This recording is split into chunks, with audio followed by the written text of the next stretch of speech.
The cargo ship Starlight Drift moved through the empty darkness of space like a small fish in an endless ocean. Daniel Cole sat in the pilot's seat, his eyes watching the scanner screens with the tired focus of a man who had done this job for 10 years. The ship was old but reliable, carrying medical supplies to the outer colonies where people needed them most. Walked into the cockpit with 2 cups of coffee. She handed one to Daniel and sat down in the co-pilot's seat.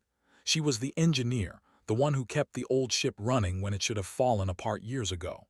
They had worked together for 3 years now, and they trusted each other completely. "Quiet night," said. Daniel nodded. "Too quiet. I never like it when space feels this empty." The scanner made a soft beeping sound. Both of them looked at it immediately. There was something out there, something small, drifting without power. "Escape pod," said, reading the data. "No engine signature. Life signs are weak but present." Daniel was already changing course.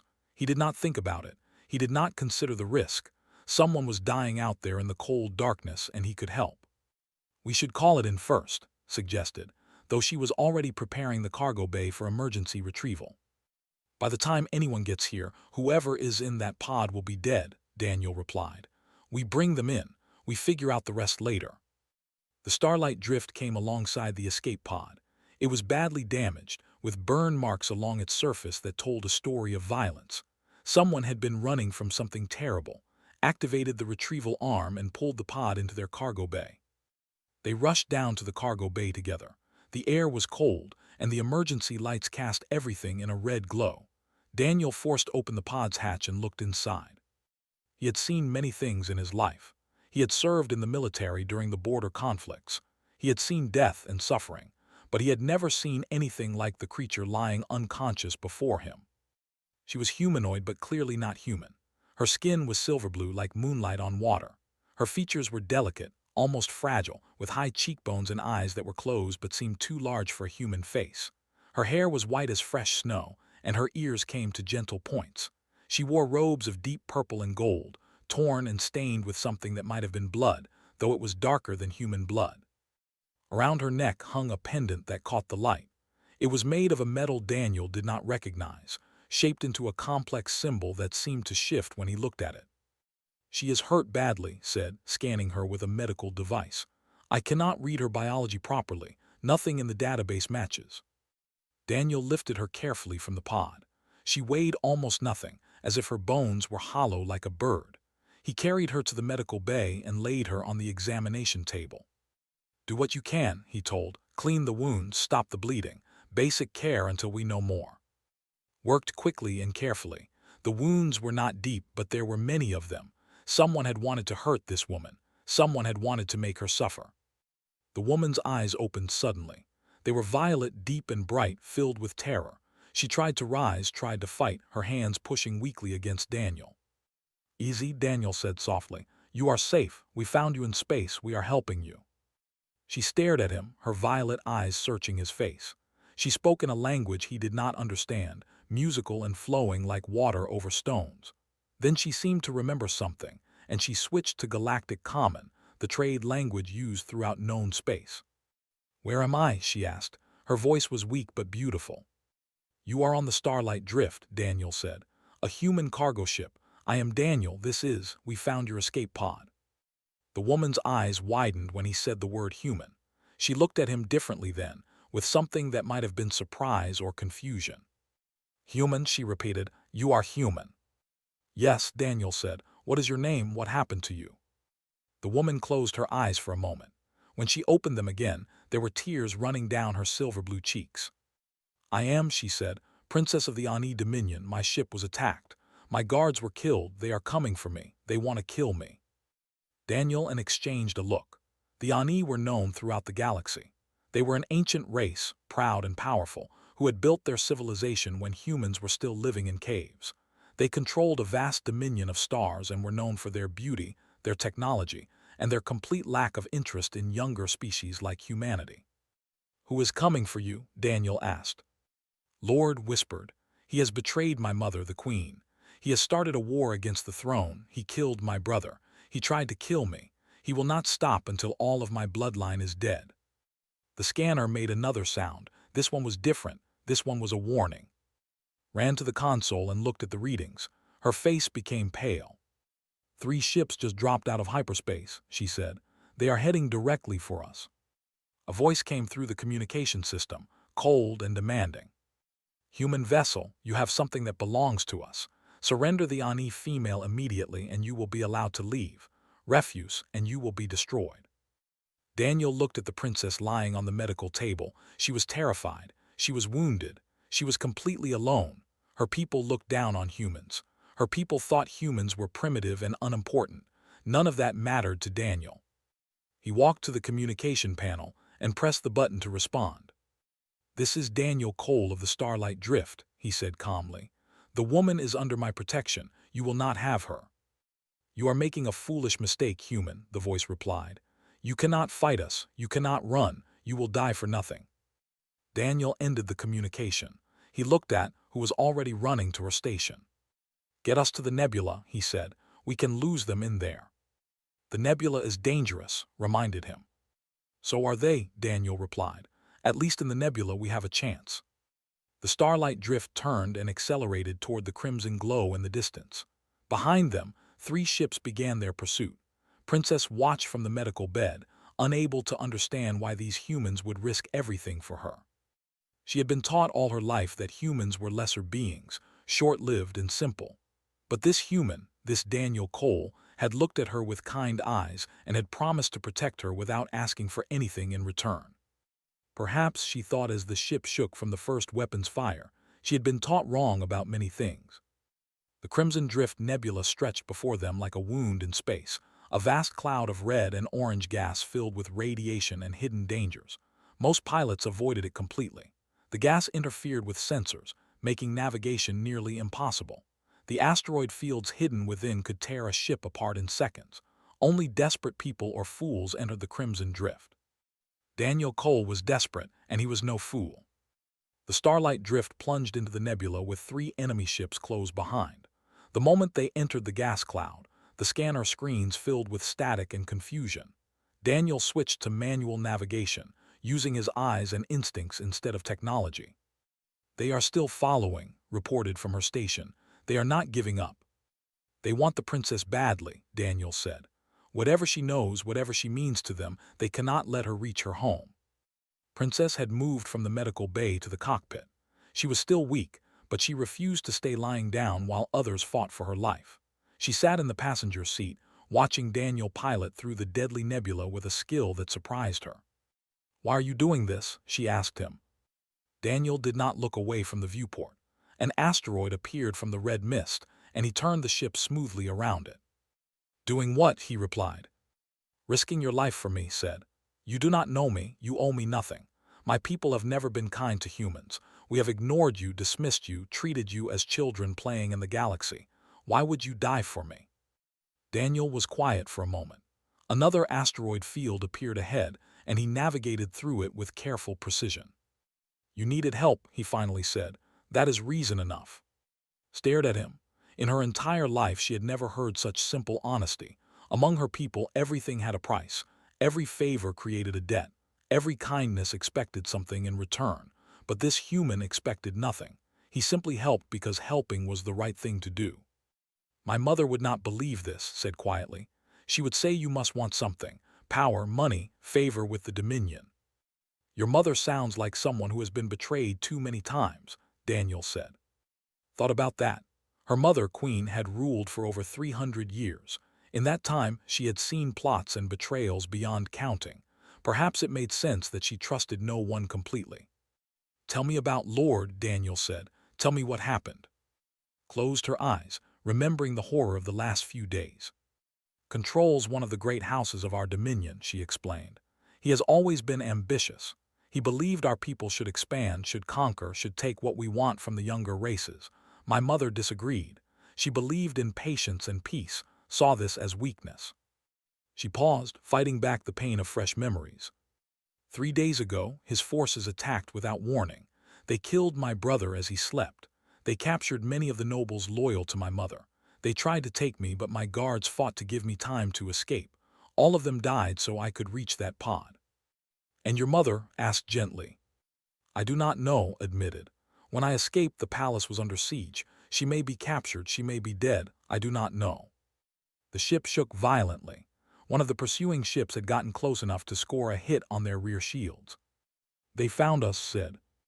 Daniel pushed the ship harder, diving deeper into the nebula.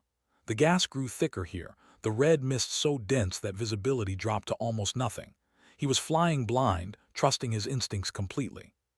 There is a gas pocket ahead, said, reading what little data the sensors could provide. Highly volatile. If anything ignites it, it will explode. Daniel smiled slightly. How big? Understood what he was planning. Big enough to destroy a ship, maybe two.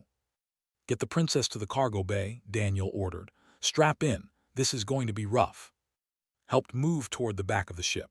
The princess looked back at Daniel sitting alone in the pilot's seat, his hands steady on the controls despite the danger all around them. He is either very brave or very crazy, said. Both, replied. That is what makes him a good human. Daniel waited until his pursuers were close. He could not see them, but he could feel them through the vibrations of their weapons' fire against his shields. He flew directly toward the gas pocket, letting them follow, letting them think they had him trapped. At the last moment, he fired a single flare into the gas. The explosion was massive. A ball of fire bloomed in the nebula like a new star being born. The shockwave hit the starlight drift and sent it spinning wildly. Daniel fought the controls, pulling the ship level again through pure determination. Behind him, one of the enemy ships was gone completely, consumed by the fire. Another was badly damaged, falling away into the nebula with smoke pouring from its engines. Only one ship remained, and it was hesitating now, afraid to follow further.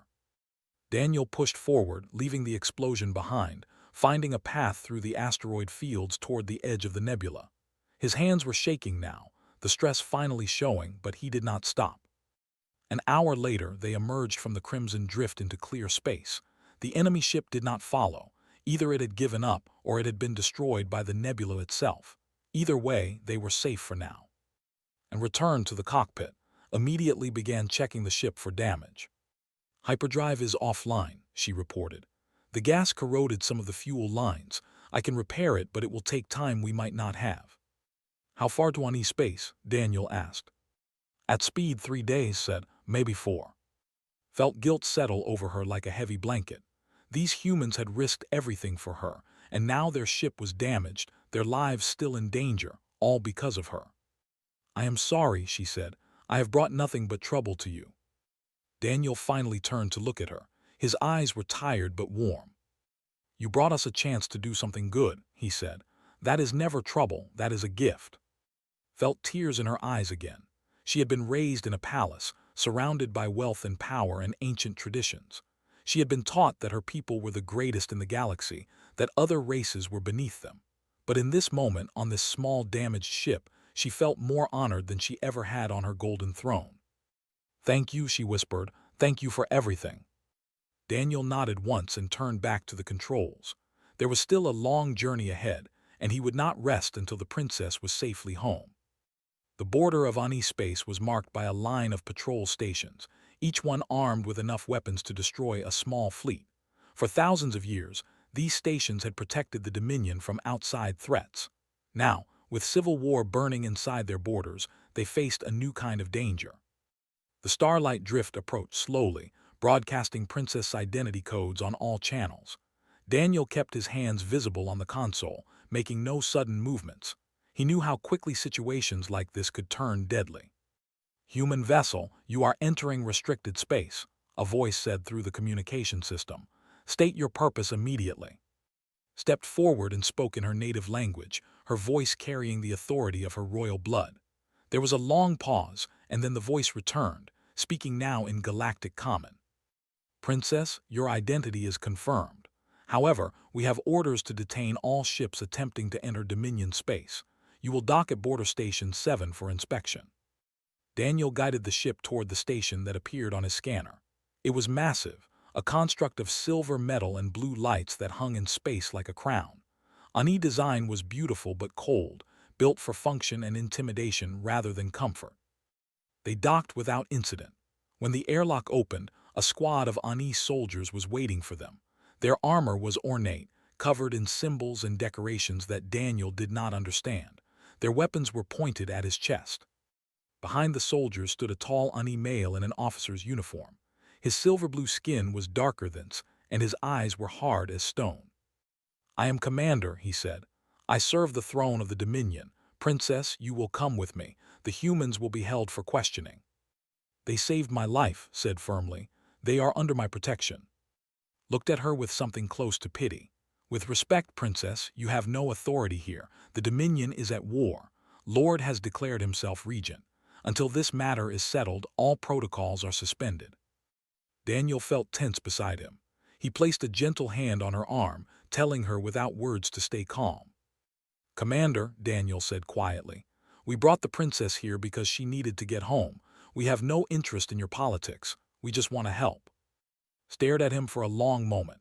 There was curiosity in his eyes, mixed with the suspicion that seemed natural to his people. "Humans do not help without reason," said. "What do you want? Money, trade agreements, territory?" "Nothing," Daniel replied. "She was hurt and alone. We helped, that is all."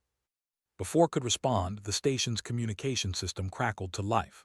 A holographic image appeared in the air, showing an Ani male in expensive robes. His face was handsome but cruel, his smile sharp as a blade.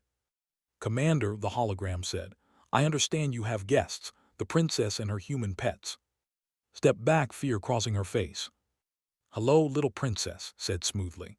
"You have caused me much trouble, running away, hiding in nebulas, making friends with primitives, but the game is over now. Surrender yourself and I will let the humans leave. Refuse and everyone on that station dies." "You have no authority here," said, though his voice wavered slightly. "I have every authority," replied. "The queen is my prisoner. The council bends to my will. The fleet follows my orders. You are alone, Commander. Make the smart choice." The hologram disappeared, stood very still, his face unreadable. The soldiers around him shifted nervously, uncertain what to do. Daniel stepped forward.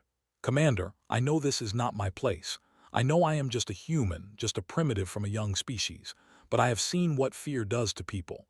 I have seen how tyrants take power by making everyone afraid to stand against them." Looked at him, surprised that a human would speak so boldly. "Princess is your rightful ruler," Daniel continued. "Lord murdered her brother. He holds her mother captive. If you give her to him, you are not saving lives. You are ending them, because men like never stop. They take and take until there is nothing left." "You speak as if you know something of war," said. "I do," Daniel replied. "I have seen enough of it to know that the only way to stop evil is to stand against it, even when standing seems impossible." Moved to stand beside Daniel. "Commander, I ask you as your princess, help me save my mother. Help me save our people. The Dominion was not built by cowards who surrendered to threats. It was built by warriors who fought for what was right." Was quiet for a very long time. Daniel could see the conflict in his eyes, the weight of duty pressing against the demands of fear. Finally, the commander turned to his soldiers. "Secure the station," he ordered. "We defend the princess." The soldiers hesitated for only a moment, then moved to obey, turned back to Daniel. "You have courage, human. I did not expect that." "Most people do not expect much from us," Daniel said. "We are used to it." The attack came an hour later. 3 ships loyal to arrived at the station, demanding surrender. When refused, they opened fire. The battle was fierce. The station's shields held at first, but the attackers were relentless. Daniel and volunteered to help wherever they could, worked with the Ani engineers to keep systems running. Daniel joined the soldiers defending the docking bays. He fought alongside beings who had never considered humans worth noticing. He bled beside warriors from an ancient race who had built empires while humanity was still learning to make fire. And when the battle was won, when the last enemy ship retreated in flames, those same warriors looked at him differently. Found Daniel sitting against a wall, exhausted and wounded but alive. "You fought well," said, "better than I expected." Daniel looked up at him. "We all fought well, that is what matters." Nodded slowly. Something had changed in his eyes. The suspicion was still there, but it was smaller now, overshadowed by something that might have been respect. "The princess wishes to continue to the throne world," said. "I will provide a ship and an escort, and I will be coming with you." "Why?" Daniel asked. Looked toward where stood speaking with his officers. "Because you were right," he said. Men like never stop, and I am tired of being afraid. Daniel smiled despite his exhaustion. Perhaps this was how change happened, not through grand speeches or dramatic moments, but through small acts of courage that inspired others to be brave as well. He stood up and prepared for the next part of the journey. The throne world was waiting, and with it, the fate of an entire civilization. The warship cut through space like a silver arrow. It was a beautiful vessel, built with the elegant craftsmanship that defined Ani technology. Commander had served aboard many ships in his long career, but he had never shared one with humans before. Daniel Cole stood at the observation window, watching the stars slide past. His wounds from the battle had been treated by Ani doctors who seemed fascinated by human biology. They had never worked on a human before, and they approached him like scientists studying a new specimen. Princess found him there, alone with his thoughts. "May I join you?" she asked.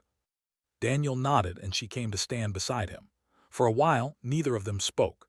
They simply watched the universe go by, two beings from different worlds sharing a moment of peace. "Tell me about Earth," said finally. "Tell me about your home." Daniel thought about how to answer. Earth was just one planet among billions now that humanity had spread to the stars. But it was still home, still the place where everything began. "Earth is a small world," he said, "blue and green and white, full of life, full of people who argue and fight and love and dream. We have been traveling the stars for only a few hundred years. In galactic terms, we are bobbies just learning to walk." "And yet you walk far," observed. "You spread quickly." "We do not live as long as your people," Daniel said. "Maybe that makes us move faster. We know our time is short, so we try to fill every moment with meaning." Considered this. Her people lived for hundreds of years, sometimes thousands. Time moved slowly for them. Patience was natural, but humans burned bright and fast like candles in the darkness. "We thought your short lives made you less important," admitted. "We thought because you die so quickly, nothing you do could matter." "And now," Daniel asked, turned to look at him directly. "Now I think perhaps you understand something we have forgotten. That time is precious because it ends. That every moment matters because moments do not last forever." Daniel smiled softly. "That is probably the nicest thing anyone from your species has ever said about us." Laughed, a genuine sound that surprised them both. It had been days since she had laughed, since before the attack, since before her world fell apart. "I am sorry," she said, "for how my people have treated yours, for the arrogance, for the dismissal. You deserved better." "We do not need apologies," Daniel replied. "We just need chances, chances to prove ourselves, chances to show what we can be." The ship shuddered slightly as it adjusted course. His voice came through the communication system. "We are receiving reports from inside the Dominion. Loyalist forces are scattered but still fighting. The Queen is alive, trapped in the palace with a small guard, has most of the fleet but not all of it." Joined them at the observation window. His face was grim. "If we approach the throne world openly, we will be destroyed," he said. "Controls the orbital defenses. Even with more ships, we could not break through." "Then we do not approach openly," Daniel said. Raised an eyebrow. "What do you suggest?" Daniel had been thinking about this since they left the border station. Military strategy was something he understood. He had studied it. He had lived it. "We do not need to defeat the fleet," he said. "We need to reach the Queen.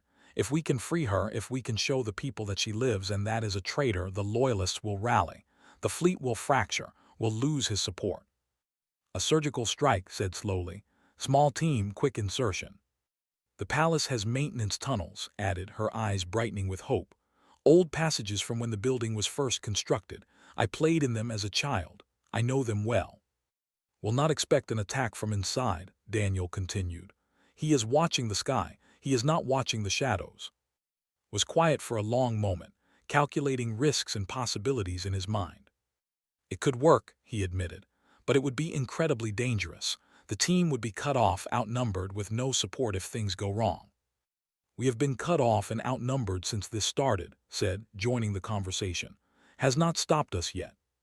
Looked at the two humans. He had spent his entire life believing that younger species had nothing to teach the Ani, that centuries of civilization made his people superior in every way. But these humans, with their short lives and their fragile bodies, had shown more courage in a few days than many Ani showed in centuries. "You would join this mission," he asked Daniel. "You would risk your life for a throne that is not yours, for a people who have never shown you kindness." "I have been risking my life since we pulled the princess from that escape pod," Daniel replied. "I have already made my choice. I am not going to stop now." Nodded slowly, then he turned to his crew. "We need volunteers," he announced. "Soldiers willing to follow an unconventional plan, soldiers willing to follow a human's lead."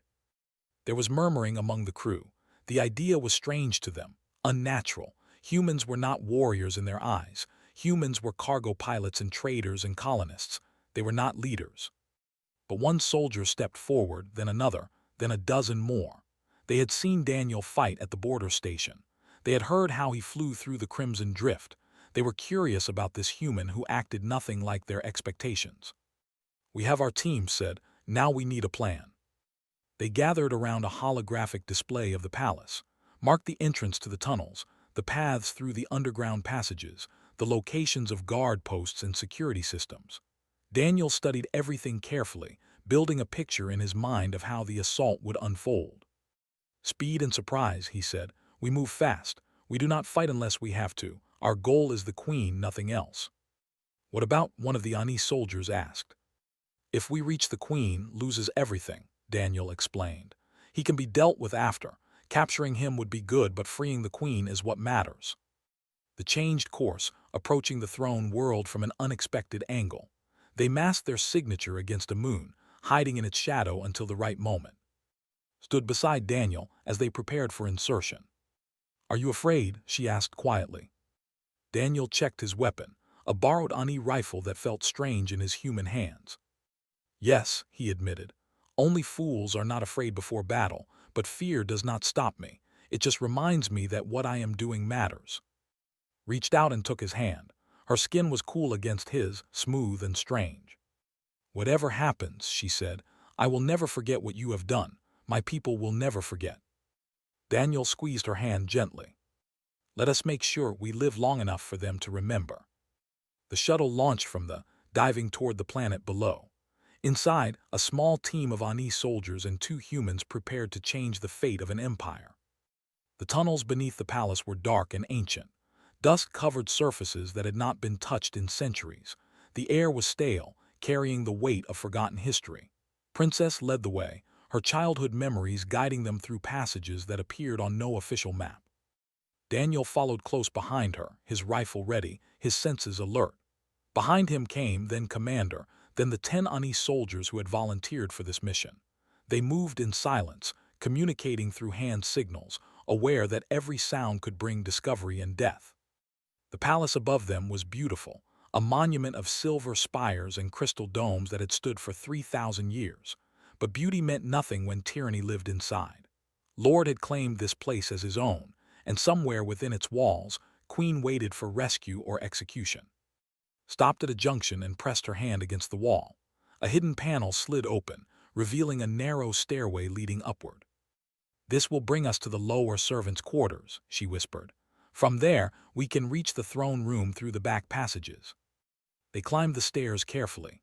At the top, peered through a crack in a concealed door. 2 guards stood in the corridor beyond, their backs turned, their attention focused on the main hallways. Signaled 2 of his soldiers. They moved like shadows, taking down the guards before either could make a sound. The team flowed into the corridor, stepping over the unconscious bodies, moving toward their goal. The palace was quieter than Daniel expected. Had not stationed heavy forces inside, confident that his fleet would prevent any attack from reaching the surface. It was the arrogance of a man who believed he had already won. They encountered more guards as they advanced. Each time, the Ani soldiers dealt with them quickly and efficiently. Daniel admired their skill. These were warriors from an ancient tradition, trained from birth in the arts of combat. Even in this desperate situation, they moved with grace and precision. Worked on the security systems as they went, using a portable device to disable locks and cameras. Her human technology was cruder than Ani systems, but it worked well enough. Sometimes simple tools were better than complex ones. Finally, they reached the approach to the throne room, stopped them with a raised hand. "There will be guards inside," she said. "Many of them, keeps the queen there as a symbol of his victory." "How many?" Daniel asked. "At least 20, maybe more." Daniel considered their options. 12 against 20 or more in an enclosed space with the queen caught in the middle. The odds were not good, but they had come too far to turn back now. "Can you disable the communications from here?" he asked. She checked her device. "I can block signals from this wing for about 5 minutes, maybe 10 if I push it."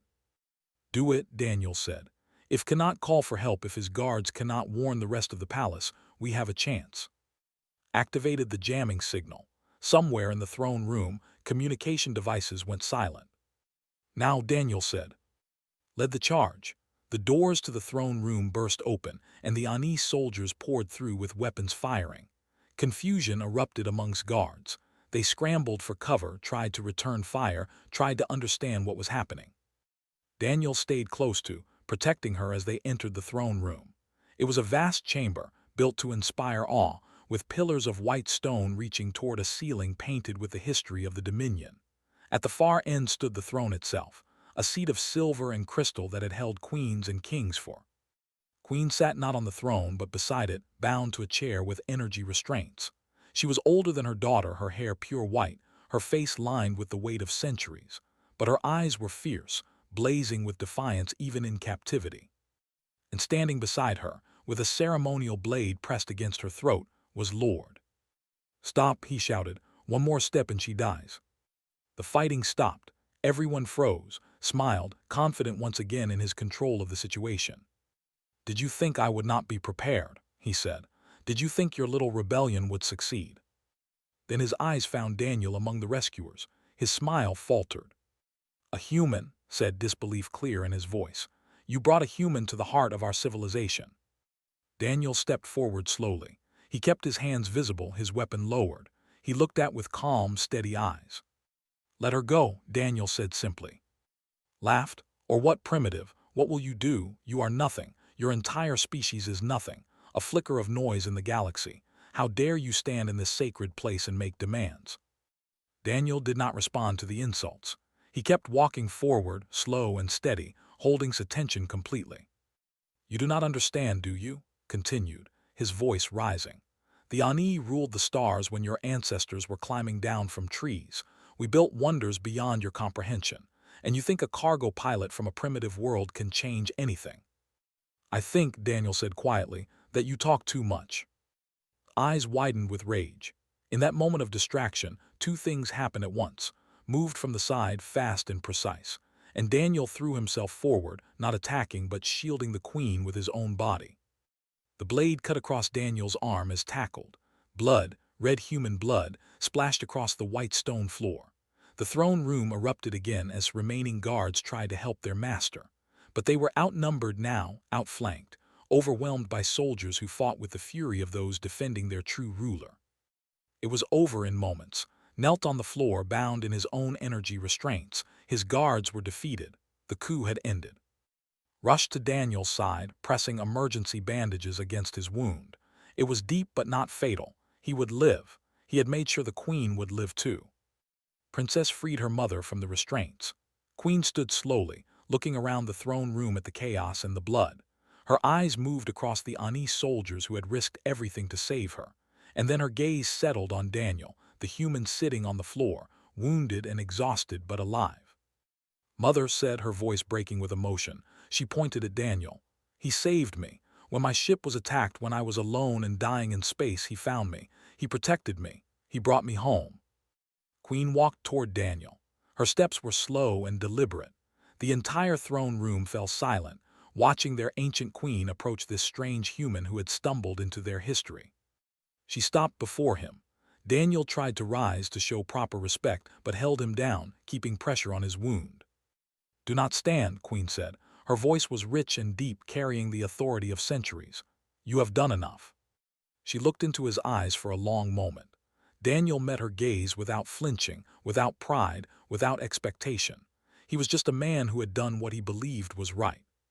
Queen, ruler of the Ani Dominion, keeper of 1,000 stars, did something that no Ani had ever done for human. She bowed. A gasp went through the throne room. Soldiers who had fought beside Daniel stared in disbelief, raised his head, his own eyes wide with shock. "You have saved my daughter and my throne," Queen said. The Dominion owes a debt to you, Daniel Cole, a debt to humanity, and the Ani do not forget their debts. Daniel shook his head slowly. I did not do it for a debt, I did it because it was right. The Queen smiled, and in that smile was something new, something that had not existed before this moment. That, she said softly, is exactly why the debt exists. She turned to address the room, her voice carrying to every corner. Let it be known throughout the Dominion, humans are no longer strangers to us. They are friends, they are allies, and any who harm them will answer to me. Knelt beside Daniel and took his hand again. Her violet eyes were bright with tears of joy. Thank you, she whispered, for everything. Daniel smiled despite his pain. Any time, princess, any time. Outside the palace, word spread quickly. The Queen was free, was captured, and a human, a simple cargo pilot from a young species, had helped change the fate of the galaxy. It was a story that would be told for centuries, passed down through generations, a reminder that greatness does not depend on how long you live or how ancient your civilization might be. Sometimes greatness is simply the courage to help when help is needed, without asking for anything in return.